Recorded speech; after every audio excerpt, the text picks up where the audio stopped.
Welcome back to The Explainer. Today, we're diving into something completely wild. We're going to descend from the bizarre, almost playful extremes of physical reality straight down into the darkest, most mysterious depths of human belief and modern geopolitics.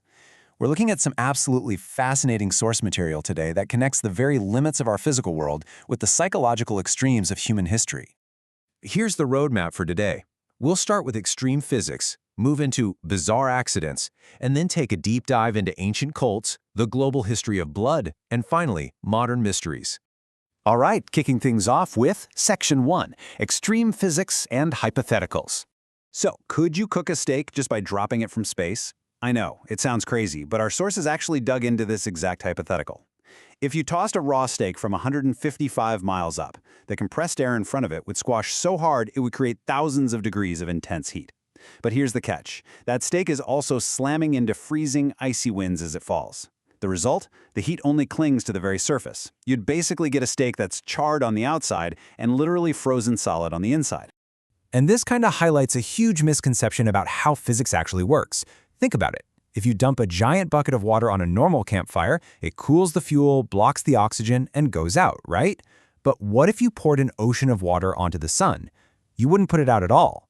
The sun isn't a normal fire, it runs on the nuclear fusion of hydrogen, so adding water just feeds it more hydrogen mass. You'd literally just make the sun heavier, hotter, and pull Earth right in to be cooked. No way, right?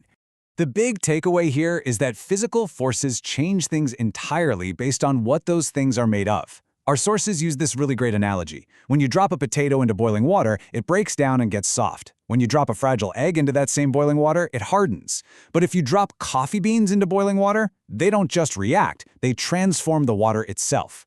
Keep that coffee bean in the back of your mind as we talk about how humanity handles the extreme heat of adversity.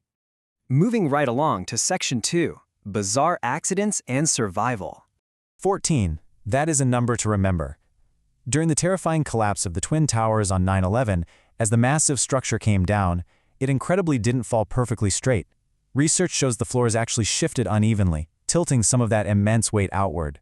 And because of that miracle of physics, a tiny exposed pocket of space was preserved in what was known as Stairwell B. Amidst total obliteration, exactly 14 people inside that specific stairwell survived the unimaginable crushing forces all around them. Now contrast that incredible, literal, physical survival with the survival of the mind. Historical data points to this wild case of a man who suffered a severe concussion from a football tackle. While he was knocked out cold on the ground, his brain hallucinated an entire decade of life. I mean, he met a wife, had 2 kids, got a dream job, and lived happily for 10 whole years. But one day, sitting in his living room, he noticed a lamp that looked strangely distorted. The perspective was just off. When he focused on that lamp, as he put it, everything collapsed inward. He woke up on the pavement, exactly where he had been tackled 10 years prior in his mind. This terrifying, total collapse of reality, that's going to be our bridge today. It takes us straight from the fragility of human perception into some of the darkest illusions humanity has ever conjured, the deep-seated historical belief that the gods literally demand our blood. Which brings us to Section 3, Ancient Cults and Sacrifice. If you look at the earliest timelines of human settlement, we're talking 10,000 BC in Turkey, 8,000 BC in Jericho, all the way to Syria, a really disturbing pattern pops up. As humans transitioned from wandering nomads to settled societies, archaeologists found infants deliberately buried under the doorways and pillars of their homes. Our sources call this a dark technological spirituality, this underlying belief that the blood and souls of the young were required as a foundational deposit to physically protect early civilizations. And out of that era, specific gods started to emerge, most notably Baal.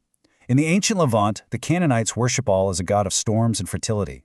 Now, normally, they offered animal or plant sacrifices, but when severe crises hit, like extreme drought or devastating wars, the rules changed. The historical record shows that to guarantee the community's survival, Baal demanded the unthinkable, the sacrifice of a family's firstborn child. That takes us right into Section 4, the global history of blood. This horrific practice wasn't just isolated to one place. In Carthage, the Phoenicians worshipped Baal Ammon, and archaeologists have found tens of thousands of urns containing the burned remains of children offered to him. Across the world, the Aztec rain god Tlaloc required the tears of tortured children to ensure rain. And up in northern Europe, The Vikings were offering gruesome human sacrifices, like the infamous Blood Eagle, just to appease Odin and secure victory in battle. 140. In coastal Peru, modern archaeologists unearthed the remains of over 140 children who were sacrificed simultaneously by the Chimu civilization around 1400 AD. Their chests had been cut open to remove their hearts. The archaeological evidence suggests this mass sacrifice was a desperate, heartbreaking plea to the gods to stop the devastating El Niño weather phenomena that was destroying all their crops. Which leads us to our final part today, Section 5, Modern Mysteries and Cults. You might comfort yourself by thinking, well, these dark rituals are firmly buried in the past. But look at the modern era.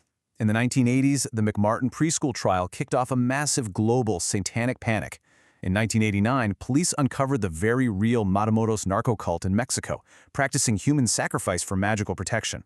Fast forward to the horrific trafficking secrets of Little St. James Island and rumors around places like Bohemian Grove.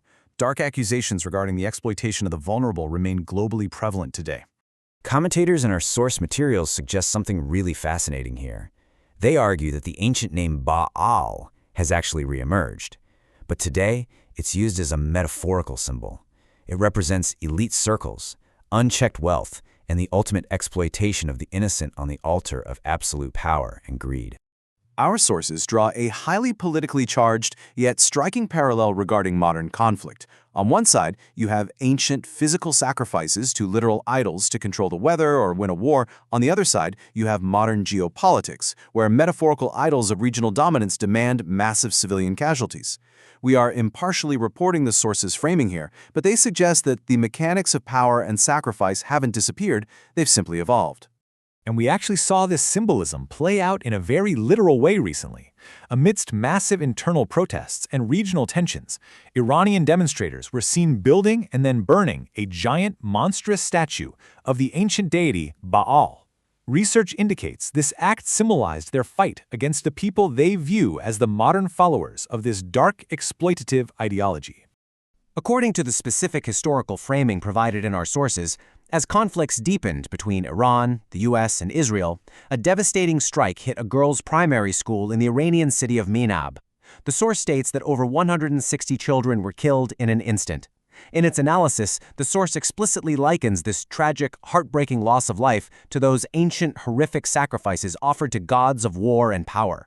Which leads the source to ask a really profound question. Are we seeing the return of ancient rituals, or is this just the eternal cycle of power?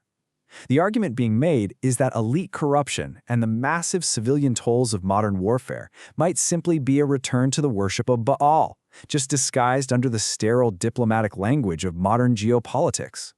So, how on earth do we process all of this? Let's go back to that coffee bean analogy from the very beginning. We live in a world where the boiling water of conflict, tragedy, and power continues to rise. The real question is, how does humanity respond to the heat? Do we break down like the potato? Do we harden our hearts like the egg? Or do we find a way to transform our environment entirely, like the coffee bean? It leaves us with one final, haunting thought to ponder as we wrap up this explainer.